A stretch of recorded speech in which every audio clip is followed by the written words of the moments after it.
সুপ্রিয় দর্শক, এটিএন বাংলা নিয়মিত আইন বিষয়ক অনুষ্ঠান ল অ্যান্ড অর্ডারে আপনাদের স্বাগত জানাচ্ছি। সাথে আছে আমি অ্যাডভোকেট জাকির হোসেন। আজকে আমাদের আলোচনার বিষয় অর্থঋণ এবং অর্থজারি মামলার বিষয়বস্তু। এই বিষয়টি নিয়ে আলোচনার জন্য আমাদের সঙ্গে স্টুডিও রয়েছেন বাংলাদেশ সুপ্রিম কোর্টের আইনজীবী অ্যাডভোকেট রওশন আলী।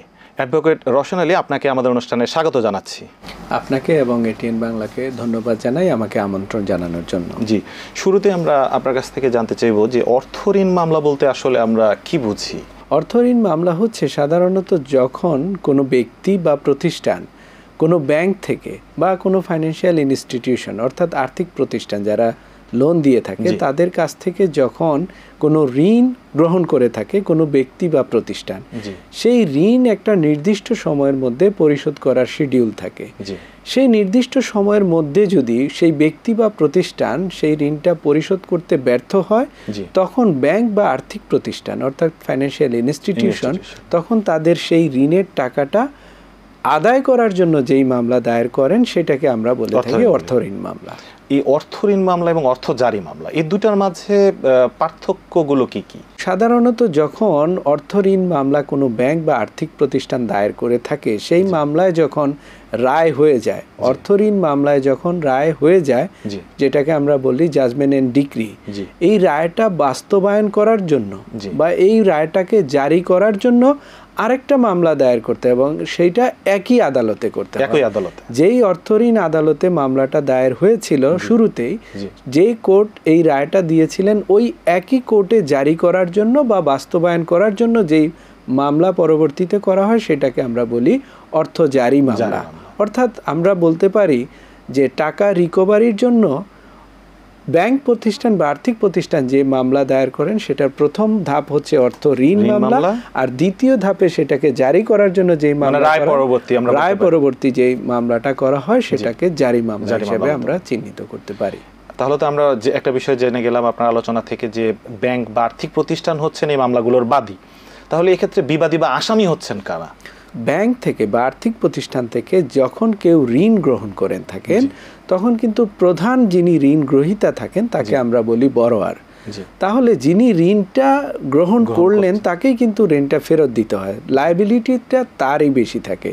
তখন কিন্তু প্রথমতই বিবাদী হিসেবে আমরা দেখি যিনি ঋণ গ্রহীতা থাকেন অর্থাৎ যাকে আমরা বরোয়ার হিসেবেও জানি, তাকে বিবাদী করা হয়। দ্বিতীয়ত আমরা দেখেছি এই ঋণ গ্রহীতা যখন টাকাটা ফেরত দিতে পারেন না তখন কিন্তু এই ঋণের বিপরীতে একজন গ্যারান্টরের গ্যারান্টি নিয়ে থাকেন ব্যাংক প্রতিষ্ঠান। তখন যিনি গ্যারান্টি দিয়ে থাকেন যাকে আমরা গ্যারান্টর বলি, তাকেও কিন্তু এই মামলায় বিবাদী করা হয়। কারণ কি? কারণ যিনি বরোয়ার ছিলেন, ঋণ গ্রহীতা ছিলেন, তিনি যদি সেই টাকাটা আলটিমেটলি ফেরত দিতে না পারেন তখন কিন্তু গ্যারান্টরের উপর একটা লায়াবিলিটি চলে যায় যেন তিনি সেই টাকাটা দেন। অপরদিকে আমরা দেখেছি আরেকটা পক্ষকে সেখানে বিবাদী করা হয়, সেটা হলো যারা মর্টগেজার, যাদেরকে আমরা বাংলায় বলে থাকি বন্ধকদাতা। অর্থাৎ যখন ঋণটা গ্রহণ করা হয় ব্যাংক থেকে তখন আরেকটা পক্ষ সেখানে কোনো সম্পত্তি অ্যাসেট বন্ধক দিয়ে থাকেন যেন ঋণের টাকা আদায়ের ক্ষেত্রে যদি বরোয়ারের কাছ থেকে টাকার মাধ্যমে সেই ঋণের টাকা আদায় করা সম্ভব না হয় তাহলে বন্ধকদাতার বন্ধককৃত সম্পত্তি বিক্রি করে বা নিলাম করে বা বিক্রি করার মধ্য দিয়ে সেই টাকা যেন রিকভারি করা যায়। অর্থাৎ আমরা তিনটা পক্ষকে পাই, সাধারণত বিবাদীভুক্ত করা হয়, ইংরেজিতে আমরা বলি ডিফেন্ডেন্ট করা হয় অর্থঋণ মামলায়। একটা হচ্ছে বরোয়ার, গ্যারান্টর এবং মর্টগেজার, তিনজনকে। আচ্ছা, এক্ষেত্রে আমরা দেখছি অনেক সমিতি থেকে অনেকে টাকা নেয়, কোনো ব্যক্তি থেকেও টাকা ধার নেওয়া হয়, তাহলে তারাও কি অর্থঋণ আইনে মামলা দায়ের করতে পারবেন? অর্থঋণ আইন 2003 এই আইনটা কিন্তু একটা বিশেষ আইন। এই আইনে কিন্তু স্পেসিফিক্যালি বলা আছে এই আইনের অধীনে টাকা রিকভারি করার জন্য অর্থঋণ আদালতে শুধুমাত্র ব্যাংক প্রতিষ্ঠান এবং আর্থিক প্রতিষ্ঠান মামলা দায়ের করতে পারবে। এখানে কোনো ব্যক্তি বা অন্য কোনো প্রতিষ্ঠান বা লিমিটেড কোম্পানি এসে তাদের টাকা আদায় করার জন্য অর্থঋণ আদালতে মামলা দায়ের করতে পারবেন না। তারা যদি তাদের টাকা আদায় করতে চান তারা চাইলে সিভিল কোর্টে যে মানি স্যুট মামলা দায়ের করতে পারেন, অথবা তারা চাইলে ক্রিমিনাল কোর্টে যে অন্য কোনো ক্রিমিনাল প্রসিডিংস। তার মানে আমরা এখান থেকে আপনার আলোচনা থেকে যেটা জানলাম যে তার মানে এটা একটা স্পেশাল আইন এবং এই আইনে বিচার করার জন্য আলাদা একটি কোর্টও রয়েছে। তো এক্ষেত্রে এবং আরো একটা বিষয় আপনি বললেন ব্যাংক বা আর্থিক প্রতিষ্ঠান তারাই এখানে বাদী হবেন, তো তারা বাদী হয়ে এই মামলায় তারা প্রতিকারটা চান কি? কারণ যিনি ঋণ গ্রহণ করেছিলেন তিনি তো ঋণটা পরিশোধ করতে পারছেন না, তাহলে আসলে প্রতিকারটা কি থাকে, তারা কি প্রতিকার চান? খুবই ইম্পর্টেন্ট ইস্যু। দেখেন যে একটা ব্যাংক বা আর্থিক প্রতিষ্ঠান সাধারণত মামলা দায়ের করার জন্য কিন্তু ব্যাংক ওপেন হয় না, বা আর্থিক প্রতিষ্ঠানের কখনোই মূল লক্ষ্য থাকে না কোনো ঋণ গ্রহীতার বিরুদ্ধে শুধুমাত্র মামলা করা। ব্যাংক যখন অপারগ হয়ে যায় তখন কিন্তু তারা মামলা দায়ের করতে বাধ্য হয়। ব্যাংক বা আর্থিক প্রতিষ্ঠান কিভাবে অপারগ হন? যখন কোনো ঋণ গ্রহীতা কোনো ব্যাংক থেকে ঋণ গ্রহণ করেন আর নির্দিষ্ট সময়ের মধ্যে সেই টাকা ফেরত দিতে ব্যর্থ হন, তখন কিন্তু ব্যাংক প্রতিষ্ঠান তাকে প্রথমে একটা নোটিশ দিয়ে অবগত করেন যে আমরা কিন্তু আপনার বিরুদ্ধে অর্থঋণ মামলায় যেতে পারি যদি আপনি এই নির্দিষ্ট সময়ের মধ্যে আপনার টাকাটা রিয়েলাইজেশন না করেন বা ব্যাংকের পাওনা পরিশোধ না করেন।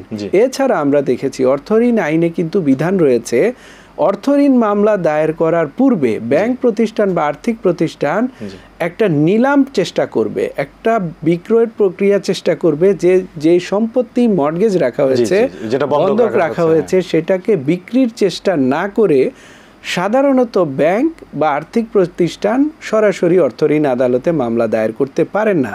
এতে বোঝা যায় যে ব্যাংক বা আর্থিক প্রতিষ্ঠান শুরুতেই মামলা দায়ের করার জন্য উদ্গ্রীব হয়ে থাকে না। তারা যখন একটা বন্ধককৃত সম্পত্তি বিক্রির চেষ্টা করে সেই বিক্রি করতে না পারার ফলে ব্যর্থ হয়ে তখন কিন্তু তারা ওই লোনের টাকাটা রিকভারি করার জন্য যে অর্থঋণ মামলা দায়ের করে থাকেন।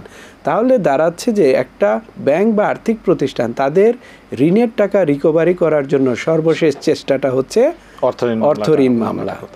আচ্ছা, এক্ষেত্রে যিনি ঋণ গ্রহীতা ছিলেন তিনি যেহেতু টাকাটা পরিশোধ করতে পারছেন না এবং তার বিরুদ্ধে মামলা হয়ে গেল, এক্ষেত্রে তার কি কি প্রতিকার আছে আইনে? আমরা দেখেছি যারা ঋণ গ্রহীতা থাকেন তারা অনেক সময় অনেক প্রতিকূলতার মধ্য দিয়ে ব্যবসা বাণিজ্য করে থাকেন, বা অনেক সময় দেখা যায় ব্যাংকের সাথে কোনো সময় আমরা দেখেছি কেউ হয়তো বা যোগসাজশের মধ্য দিয়ে ঋণ গ্রহণ করে থাকেন।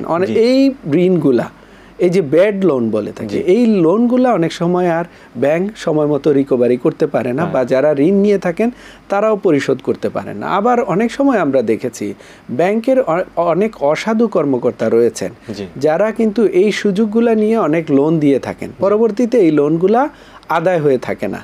তখন যিনি ঋণ গ্রহীতা থাকেন যদি তিনি দেখাতে পারেন তার সাথে কোনো ফ্রড হয়েছিল বা তার সাথে কোনো মেলাফাইডি কাজ হয়েছিল বা ব্যাংক কোনো অন্যায় করেছিল, ইললিগ্যাল কাজ করেছিল, যার প্রেক্ষিতে তিনি এই লোনটা সময় মতো দিতে পারেন নাই, এবং অর্থঋণ মামলাটা তার বিরুদ্ধে যেই অর্থঋণ মামলাটা চালু রয়েছে বা যেটা শুরু হয়েছে সেই অর্থঋণ মামলায় আইনগত কোনো ভায়োলেশন রয়েছে, অর্থাৎ কোনো আইনে বর্ণিত প্রক্রিয়া সেই অর্থঋণ মামলাটা দায়ের হয়নি বা আইনগত প্রক্রিয়ায় মামলাটা চলমান রয়নি, সেই ক্ষেত্রে তিনি উচ্চ আদালতে এসে প্রতিকার চাইতে পারেন, অথবা যেই অর্থঋণ আদালতে মামলা চলমান রয়েছে সেখানেও কিন্তু তিনি দরখাস্ত দিয়ে সেই আদালতের দৃষ্টি আকর্ষণ করবে বা নজরে এনে তিনি প্রতিকার চাইতে পারেন।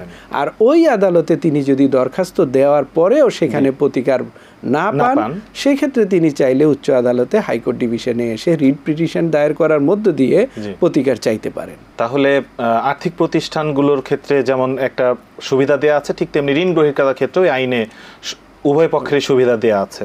তা আমাদের এই বলবেন যে এই ঋণ গ্রহীতা তার যে প্রতিকারগুলো, এই প্রতিকারগুলো কি পাওয়ার ক্ষেত্রে তার যেমন যে অধিকারগুলো রয়েছে, অনেক সময় আমরা দেখি যে তার সম্পত্তিটাকে বন্ধককৃত সম্পত্তিটাকে ক্রক করা হয় বা অ্যাটাচমেন্ট করা হয়।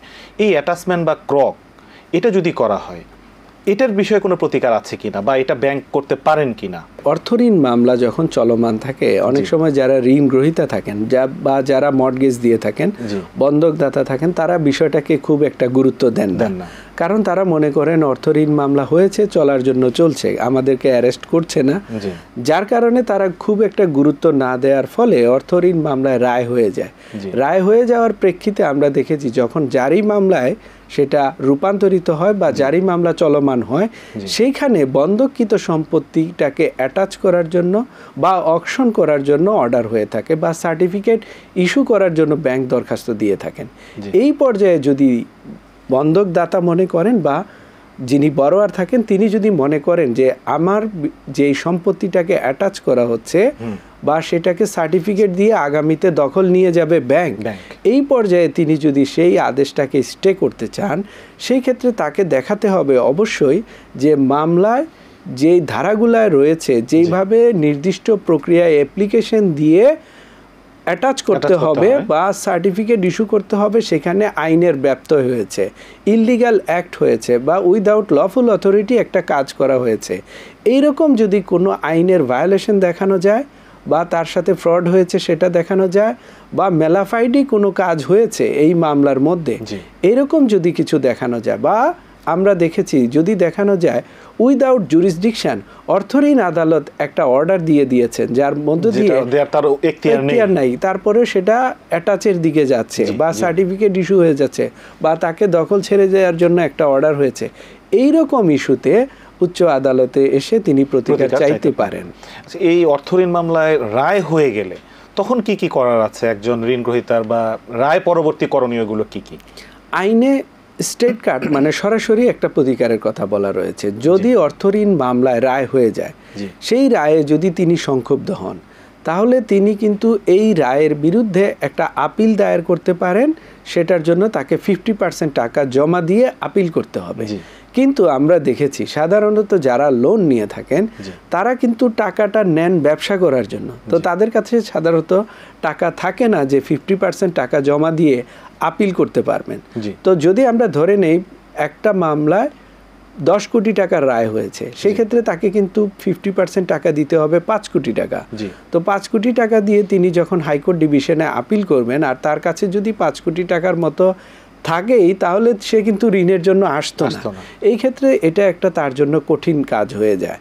তবে আমরা দেখেছি এটা হচ্ছে আইনে বর্ণনা রয়েছে 50% টাকা দিয়ে আপিল করা, কিন্তু কোনো কোনো ক্ষেত্রে আমরা দেখেছি হাইকোর্ট ডিভিশনে 50% টাকা জমা না দিয়ে রিট পিটিশন দায়ের করার মধ্য দিয়ে তিনি কিন্তু তার প্রতিকার চাইতে পারেন। তিনি বলতে পারেন আমি এগ্রিভড হয়েছি ওই জাজমেন্ট এন্ড ডিক্রি দ্বারা, অতএব আমি এইভাবে এগ্রিভড হয়েছি। সেখানে কিন্তু তিনি শুধু এগ্রিভড হয়েছি বললেই হবে না, তাকে কিন্তু আইনের ভায়োলেশন হয়েছে এরকম কিছু দেখাতে হবে। আইনে কিন্তু রয়েছে, উচ্চ আদালতে অ্যাপিলেট ডিভিশন পর্যন্ত সিদ্ধান্ত আছে, যদি তিনি জাজমেন্ট এন্ড ডিক্রির বিরুদ্ধে আপিল না করে রিট জুরিসডিকশনে আসতে চান, তাহলে তাকে মেলাফাইডি দেখাতে হবে উইদাউট জুরিসডিকশন, আইনের ব্যত্যয়গুলো দেখিয়ে তারপরে তিনি কিন্তু আপিল না করে রিট পিটিশনে আসতে পারেন। রায়ের পরবর্তীতে জারি মামলা যে বিষয়টা চলে আসে, এই জারি মামলাটা আসলে কে দায়ের করেন? জারি মামলাটা সাধারণত ব্যাংকই দায়ের করে থাকেন, কারণ ব্যাংক যেই জাজমেন্ট এন্ড ডিক্রিটা পেয়েছে সেটাকে বাস্তবায়ন করার জন্য, জারি করার জন্য তার যে অ্যাসেটগুলো রয়েছে, কারণ জারি মোকদ্দমায় যে অর্থ ঋণ মামলায় যেই সম্পত্তিটা ছিল বা মর্টগেজ করা ছিল, সেই সম্পত্তিটাকে বিক্রি করার জন্য একবার চেষ্টা করা হয়ে থাকে নিলামের মধ্য দিয়ে। যদি বিক্রি করতে তারা ব্যর্থ হন, তখন কিন্তু ব্যাংক আদালতে দরখাস্ত দেন যে আমাদেরকে সেই সার্টিফিকেট দেয়া হোক, আমাদেরকে এই বন্ধকিত সম্পত্তির দখল বুঝিয়ে দেয়া হোক। এক পর্যায়ে আদালত চাইলে কিন্তু ব্যাংকেই একটা সাফকবলা দলিলের মতো করে, আমরা যেটাকে সার্টিফিকেট বলে থাকি, সেটা ইকুইভ্যালেন্ট টু সাফকবলা দলিল, মানে সেল ডিডের মতো করেই একটা কিন্তু সার্টিফিকেট তারা নিয়ে নিতে পারে। এই ক্ষেত্রে ব্যাংক যদি এই ধরনের সার্টিফিকেট ইস্যু করে নিয়ে যায়, তখন কিন্তু ব্যাংক চাইলে ওই সার্টিফিকেট মূলে পরবর্তী যে কোনো কারো কাছে এই অ্যাসেটটা বিক্রি করতে পারে বা বিক্রির প্রক্রিয়া শুরু করতে পারে। আচ্ছা, যদি সেই বিক্রি বা বিক্রির প্রক্রিয়া শুরু করা হয়, তাহলে এক্ষেত্রে সেই আদেশটাকে স্থগিত করা যায়, বা সেক্ষেত্রে যিনি ঋণ গ্রহীতা ছিলেন, যার বিরুদ্ধে রায়টা হয়েছে, তার আইনগত প্রতিকারগুলো কি? সেখানেও কিন্তু সুযোগ রয়েছে। যদি বন্ধক দাতা মনে করেন বা বড়োয়ার যিনি ছিলেন, তিনি যদি দেখেন যে আমি অর্থঋণ মামলায় কন্টেস্ট করতে পারি নাই সঠিকভাবে, জারি মামলায়ও এসে আমি সঠিকভাবে কন্টেস্ট করতে পারি নাই, বা সেই সময় আমার কাছে আর্থিক অ্যাবিলিটি ছিল না, আমি ঋণটা পরিশোধ করতে পারি না, কিন্তু in the meantime bank হয়তো বা সেই সম্পত্তির দখলও নিয়ে নিয়েছে, সার্টিফিকেটও নিয়ে নিয়েছে। সেই ক্ষেত্রে উচ্চ আদালতে আসা যায় যে আমার কাছে এখন পর্যাপ্ত টাকা এসেছে, আমি ব্যাংকের সম্পূর্ণ ঋণের টাকা পরিশোধ করে দিতে পারবো এই কয়টা কিস্তির মাধ্যমে, অথবা একই সাথে এট এ টাইম আমি পুরো টাকা পরিশোধ করে দিতে পারবো। তখনও উচ্চ আদালত চাইলে ইনহেরেন্ট জুরিসডিকশন অ্যাপ্লাই করার মধ্য দিয়ে তাকে কিন্তু তার ওই সম্পত্তিটা ফেরত দেওয়ার চেষ্টা করবেন। সেই ক্ষেত্রে অনেক সময় জটিলতা দেখা দেয় যে ব্যাংক যখন সেই সার্টিফিকেটটা নিয়ে ব্যাংক দখলে নিয়ে নেয়, নেয়ার পরে যখন ব্যাংক এটা আরও কোনো থার্ড পার্টির কাছে বিক্রি করে দেয় বা হস্তান্তর করে দেয়, তখন এটা একটু বেশি জটিলতা ধারণ করে। সেই ক্ষেত্রেও উচ্চ আদালত চাইলেও ইন্টারফেয়ার করতে পারে। আচ্ছা, এই ক্ষেত্রে যদি দেখা যায় যে ঋণ গ্রহীতা যিনি, তাকে কোথাও খুঁজে পাওয়া যাচ্ছে না, উনি ঋণ নিচ্ছেন, ঋণ নেওয়ার পরবর্তী তাকে আর কি কোনোভাবে পাওয়া যাচ্ছে না, যিনি গ্যারান্টার থাকেন তার দায়বদ্ধতাটা আসলে কতটুকু? এই আইনটা আসলে এই জায়গায় আমরা দেখেছি খুব ক্লিয়ার এবং স্পষ্ট। যদি দেখা যায় কখনো কোনো ঋণ গ্রহীতা ঋণ নেওয়ার পর সেই মামলায় কন্টেস্ট করতেছেন না, বা তিনি পলাতক হয়ে গেছেন, বা সেই মামলায় তিনি কখনোই অ্যাপেয়ার করেন নাই, সেই জায়গায় গ্যারান্টর যিনি থাকেন, যিনি গ্যারান্টি দিয়ে থাকেন, তিনি কিন্তু এই ঋণটা যখন ইস্যু করা হয় বা এই ঋণটা যখন ডিসবার্স করা হয়, বড়োয়ারকে যখন এই ঋণটা দেয়া হয়, তখন কিন্তু গ্যারান্টরের কাছ থেকে তারা অনেক সিকিউরিটি ডকুমেন্ট সিগনেচার করে রাখেন। আর গ্যারান্টররা আমরা অনেক সময় দেখেছি এগুলা দেখে হোক না দেখে হোক, বুঝে হোক না বুঝে হোক, ওনারা কিন্তু স্বাক্ষর করেন। আর এই স্বাক্ষর করার মধ্য দিয়ে তিনি কিন্তু বড়োয়ার যতটুক লায়াবিলিটি ছিল, মানে ঋণ গ্রহীতা যতটুক এই ঋণের জন্য লায়াবেল ছিল, পুরা লায়াবিলিটিটা তখন কিন্তু গ্যারান্টরের উপর এসে বর্তায়, তখন কিন্তু গ্যারান্টর একটা বিপদে পড়ে যান। অর্থাৎ বলা যায় বড়োয়ারের বা ঋণ গ্রহীতার যতটুকু লায়াবিলিটি, দায়বদ্ধতাটা গ্যারান্টর যিনি থাকবেন তার উপরে একই দায়বদ্ধতা, একইভাবে মামলা পরিচালিত হবে এবং তার বিরুদ্ধেও রায় হতে পারে। আচ্ছা, এখানে আরেকটা বিষয় যদি আমাদেরকে বলেন যে যদি দেখা গেল ঋণ গ্রহীতা যিনি, তার সম্পত্তি মর্টগেজ দেওয়ার ক্ষেত্রে ভুল করে তার সম্পত্তি না হয়ে অন্য একজনের সম্পত্তি উনি ভুলক্রমে মর্টগেজ দিয়ে ফেললেন, এক্ষেত্রে আসলে করণীয় কি? এই ক্ষেত্রে আমরা দেখেছি এটা যদিও খুব রেয়ার কেস, তারপরেও কিন্তু এরকম ঘটনা ঘটেছে। আমরা প্র্যাকটিসে দেখেছি যে একজন বন্ধকদাতা বন্ধক দিয়েছেন, কিন্তু তিনি বন্ধক দিতে গিয়ে ভুলক্রমে তার পাশের প্লট বা তার পাশের প্লটের কোনো সম্পত্তির দাগ ভুলক্রমে সেই মামলায় চলে এসেছে। এখন এখানে দুইটা বিষয় হতে পারে। একটা বিষয় হলো মামলা, অর্থঋণ মামলা চলমান অবস্থায় যার সম্পত্তি ভুলক্রমে সেই মর্টগেজ ডিডে চলে আসছে এবং অর্থঋণ মামলায় চলে আসছে, তিনি যদি অর্থঋণ মামলা চলমান অবস্থায় যদি জানতে পারেন, তাহলে তিনি চাইলে এই মামলায় অ্যাডেড পার্টি হতে পারেন। আমরা দেখেছি এইরকম ভুল সাধারণত সহজেই ধরা পড়ে না। এটা ধরা পড়ে কখন? যখন অর্থঋণ মামলা শেষ হওয়ার পর অর্থ জারি মামলায় চলে আসে। কারণ জারি মামলায় অ্যাটাচমেন্টের প্রক্রিয়া এসে ওই সম্পত্তির উপর যখন ব্যাংক যে সাইনবোর্ড প্রদর্শন করে যে এই সম্পত্তিটা অ্যাটাচ করা হলো, ক্রোক করা হলো, তখন কিন্তু তারা বুঝতে পারেন যাদের সম্পত্তি ভুলক্রমে মর্টগেজ ডিডে চলে আসছে, তারা কিন্তু তখন জানতে পারেন। তখন তাদের এটা কিন্তু মামলাটা তারা যদি অ্যাড হতে চান, তখন তাদের বিরুদ্ধে একতরফা হয়ে গেল।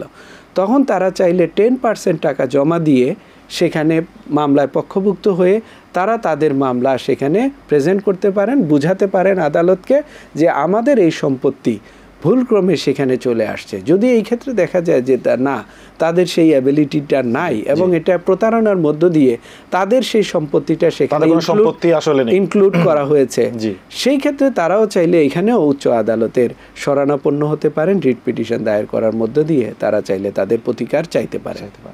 আচ্ছা, এক্ষেত্রে এই অর্থঋণ মামলা বা অর্থজারি মামলা, এক্ষেত্রে কি কোনো দণ্ডের বিধান রয়েছে? যিনি ঋণ গ্রহীতা তিনি ঋণ নেওয়ার পরে যদি সঠিক সময় ঋণ পরিশোধ না করেন, তাহলে কি তার কোনো দণ্ডের বিধান রয়েছে, নাকি শুধুমাত্র আর্থিক জরিমানাটাই বা বন্ধক সম্পত্তি বিক্রয় করে অর্থ আদায় শুধু এটার ভিতরেই সীমাবদ্ধ? আমরা দেখেছি অর্থঋণ আইনের 34 ধারায় কিন্তু বলা রয়েছে অর্থঋণ আদালত জারি মামলায় এসে চাইলে ব্যাংকের দরখাস্তের আবেদনের প্রেক্ষিতে তাকে 6 মাসের আটকাদেশ দিতে পারেন, অর্থাৎ সিভিল ইমপ্রিজনমেন্ট, জেলে যেতে হতে পারে। সেই ক্ষেত্রে কিন্তু যারা ঋণ গ্রহীতা রয়েছেন তাদের জন্য কিন্তু জেল হতে পারে, অর্থাৎ সিভিল ইমপ্রিজনমেন্ট হতে পারে, দেওয়ানি কারাগারে আটক আদেশ চাইলে অর্থ ঋণ আদালত দিতে পারে। পরিশেষে আপনার কাছে জানতে চাইবো, খুব ছোট করে যদি আমাদেরকে বলেন যে এই বিদ্যমান আইনে যদি কেউ ঋণ নিতে চান আর্থিক প্রতিষ্ঠান থেকে, বা যদি কেউ সেই ঋণ গ্রহীতার হয়ে গ্যারান্টার হতে চান, কি কি সতর্কতা অবলম্বন করা উচিত বা কি কি বিষয়ে তাদের আরও সতর্কতা অবলম্বন করা উচিত বলে আপনি মনে করেন? অনেকেই আমাদের কাছে আসেন যে আমার বিরুদ্ধে ওয়ারেন্ট ইস্যু হয়ে গেছে, সেই ওয়ারেন্টটাকে স্টে করানোর জন্য হাইকোর্টে একটু চেষ্টা করেন। সেই ক্ষেত্রে আমরা কিন্তু ওয়ারেন্ট স্টে করার জন্য অনেকভাবে চেষ্টা করে থাকি। সেই ক্ষেত্রে আমাদের দেখাতে হয় যে ওয়ারেন্টটা ইস্যু হয়েছে সেখানে ভায়োলেশন অফ ল ছিল, আইন অনুযায়ী ওয়ারেন্ট ইস্যু হয় নাই। সেটা কিন্তু ঋণ গ্রহীতার ক্ষেত্রে হচ্ছে, গ্যারান্টরদের ক্ষেত্রেও হতে পারে। কিন্তু গ্যারান্টররা গ্যারান্টি দেওয়ার ক্ষেত্রে তারা কি সতর্কতা অবলম্বন করবেন, সেই জায়গায় আমরা বলবো যে কোনো গ্যারান্টর যখন কোনো ঋণের গ্যারান্টি দিতে যাবেন তাকে অবশ্যই দেখতে হবে যে আমি কোন কোন ডকুমেন্টে সিগনেচার দিচ্ছি, আমি লোনের কতটুকু অংশ আমি গ্যারান্টি দিচ্ছি। আমরা দেখেছি কেউ হয়তো বা লোন শুরু করেছেন 10 লাখ টাকা দিয়ে, এই লোনটা ক্রমান্বয়ে এনহ্যান্স হতে হতে 20 লাখ, 30 লাখ, 40 লাখ, 50 লাখ টাকা পর্যন্ত এনহ্যান্স হয়ে যাচ্ছে। তাহলে যিনি গ্যারান্টর ছিলেন তিনি হয়তো বা ভাববেন আমি 10 লাখ টাকার গ্যারান্টি দিয়েছিলাম, আমি এখন 50 লাখ টাকার লায়াবিলিটি হয়ে গেছে, আমি এই লায়াবিলিটি নিব না বা আমি এটার গ্যারান্টি দিব না। এই ক্ষেত্রে ডকুমেন্টগুলো দেখে নেওয়া উচিত এবং ব্যাংক কর্মকর্তাদের সাথে কথা বলে নেওয়া উচিত যে আমি কিন্তু গ্যারান্টর হচ্ছি, শুধুমাত্র তার বিষয়ে জানাশোনা থাকা উচিত, তিনি পরিশোধ করতে পারবেন কিনা বা তার সেই অ্যাবিলিটিটা আছে। রাইট, তিনি জেনে নেবেন আমি যার জন্য গ্যারান্টর হচ্ছি তিনি আসলে এই টাকাগুলা পরিশোধ করার জন্য কতটুকু সক্ষম রয়েছেন, বা আমি অ্যাজ এ গ্যারান্টর হিসেবে যদি তিনি সেই ঋণ পরিশোধ করতে না পারেন আমি গ্যারান্টর হিসেবে আসলেই সেই টাকাটার লাইবিলিটি নিতে পারবো কিনা, এরকম বিষয়গুলো দেখে নিয়ে যে কেউ কোনো মর্টগেজে বা এইরকম ঋণের ক্ষেত্রে তিনি গ্যারান্টর হবেন। জি, অ্যাডভোকেট রওশন আলী, আপনার মূল্যবান সময় দেওয়ার জন্য আপনাকে আমরা অসংখ্য ধন্যবাদ জানাচ্ছি। আপনাকে এবং এটিএন বাংলাকে আবারও ধন্যবাদ জানাই আমাকে আমন্ত্রণ জানানোর জন্য। সুপ্রিয় দর্শক, আমরা আমাদের অনুষ্ঠানের একেবারে শেষ পর্যায়ে চলে এসেছি। আপনাদের মূল্যবান মতামত ও পরামর্শ আমাদের কাছে চিঠি লিখে জানাতে পারেন এই ঠিকানায়।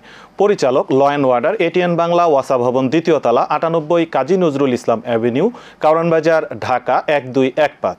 এছাড়াও আমাদের কাছে ইমেইল করতে পারেন l.order@atn@gmail.com এই ঠিকানায়। আগামী পর্বে নতুন কোনো বিষয় নিয়ে নতুন কোনো অতিথির সঙ্গে হাজির হওয়ার প্রত্যাশা রেখে বিদায় নিচ্ছি। ভালো থাকুন, সুস্থ থাকুন, দেশের প্রচলিত আইন মেনে চলুন। আল্লাহ হাফেজ।